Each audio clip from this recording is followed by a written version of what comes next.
Hi everyone, this is Atiq. Welcome to my YouTube channel Engineering Drive.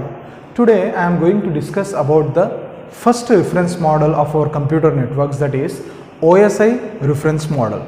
Okay, we know that in my previous video I have discussed with all of you there are two reference models that are used in computer networks in order to perform communication among various types of devices across the world which are connected through network. If one device want to communicate with another device, then they should use some standards in order to perform communication. Okay, in internet we know that we can't find all the computers with same configuration, we can't find all the computers with same software. Across the world there are people who are using different types of computers with different hardware configuration, with different software configuration. How they can collaborate, how they can communicate with each other, the answer is with the help of these reference models. So in my today's video I am going to discuss about the first reference model, that is open system interconnection or open system interface model. Okay, now in this OSI reference model, which was developed by ISO, International Standard Organization, they have developed this model, and in this model we have 7 layers. How many layers? 7 layers. What are those layers? Starting from the bottom position: physical layer, data link layer, network layer, transport layer, session layer, presentation layer and application layer. These are the 7 layers which are responsible to establish communication from one device to another device, either in the case of homogeneous networks or in the case of heterogeneous networks. So my dear students, this diagram is very important. If you want to understand computer network subject, then you should have the clear picture of this diagram. Okay, what are the activities that will happen in this diagram? Okay, and what are the responsibilities of physical layer, data link layer, network layer, transport layer, session layer, presentation and application layer. So I am going to discuss about those responsibilities in my today's class. So my dear students, you can see here, let us say how these two set of layers which are available on different devices communicate with each other in order to perform one work. What is that work all these layers will do? You know, let us say I am a sender.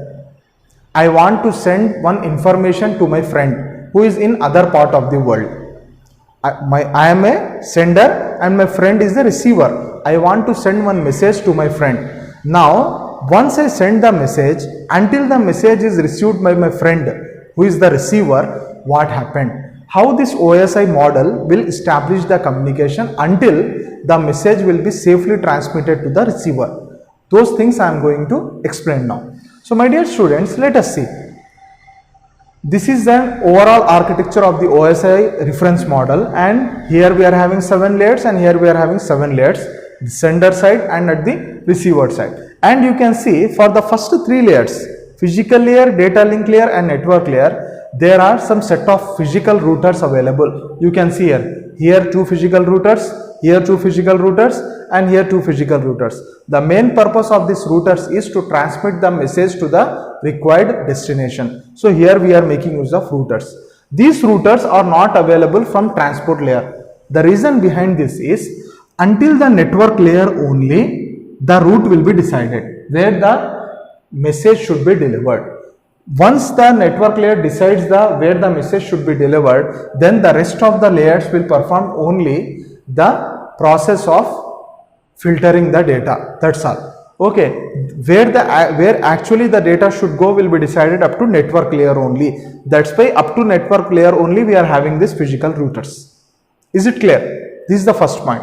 And you can see here, physical layer, data link layer, network layer. Along with these 3 layers, there are routers also available. We call them as physical layer host router protocol, data link layer host router protocol, and then network layer host router protocol. Which means in order to route the data, in order to route the packets to the correct destination, not only the router is important but also protocols are important. What is meant by protocol? Protocols are nothing but rules and regulations which are used to establish communication between sender and receiver. So we can see 3 set of router protocols are available, and we can see 3 set of routers are also available. Up to network layer only, which means physical layer, data link layer and network layer, they are responsible for transmission of data.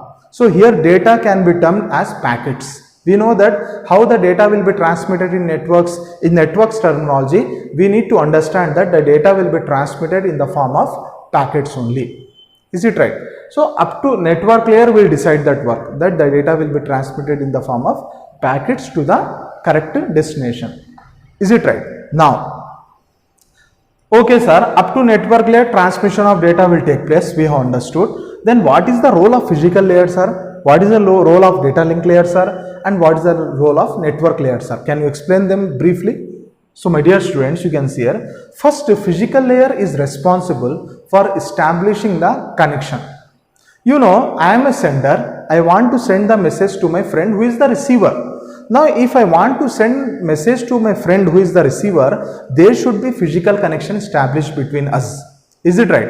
That can be wired connection or wireless connection, we don't know. But there should be connection established. Once the connection is established, then only I can able to transfer the data. So physical layer is responsible for establishing the connection between the sender and the receiver.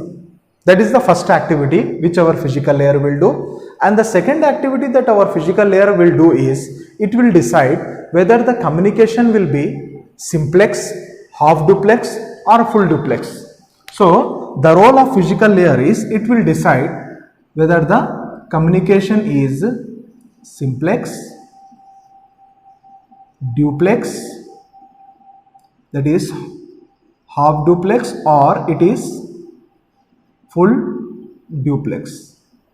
So who will decide this one? Physical layer only will decide this one. What is meant by simplex? Simplex communication means only sender will send the message. Okay, receiver will not respond anything with that. That is a simplex communication. What is half duplex communication? In half duplex communication, if sender will send the message, after receiving the message by the receiver, then receiver will give acknowledgement. This is half duplex. Full duplex communication means in which sender and receiver can communicate at the same time. Sender will send the message, at the same time receiver can also reply with the message. So it will also be decided at the physical layer. So physical layer is responsible for establishing connection, first point. Second point, physical layer is responsible for finding out whether the communication is simplex, half duplex or full duplex. This is the activity of physical layer. Now connection is established, now communication is also decided. Now the second point, data link layer. What data link layer will do means, okay, connection is established, communication is also decided. Whether any types of errors are there in the transmission line, whether any types of errors are there in the messages, okay, this is going to be verified by the data link layer. So in simple words, data link layer is mainly responsible for detection of errors in the transmission media, detection of errors in the message which has been generated. Who is going to do that work? Data link layer will going to do that work. Is it okay? And then the third layer, that is the network layer. Network layer, now connection is established, communication is decided, errors also verified. Now our network layer will make the data to go to the correct destination. So network layer is responsible to route the data to the correct place. How network layer will route the data to the correct place? Through with the help of some routers that are available in the that will be available as a mediator. So network layer will transmit the data to routers and routers will transmit the data to the required destination. So network layer is responsible for transmission of actual data. Is it okay? Now data has been transmitted now. Now next layer. See, I told you first three layers are responsible for transmission of data. Is it okay? Now the job of transport layer will start. What is the job of transport layer? Now transport layer will decide only one important thing. What is that important thing?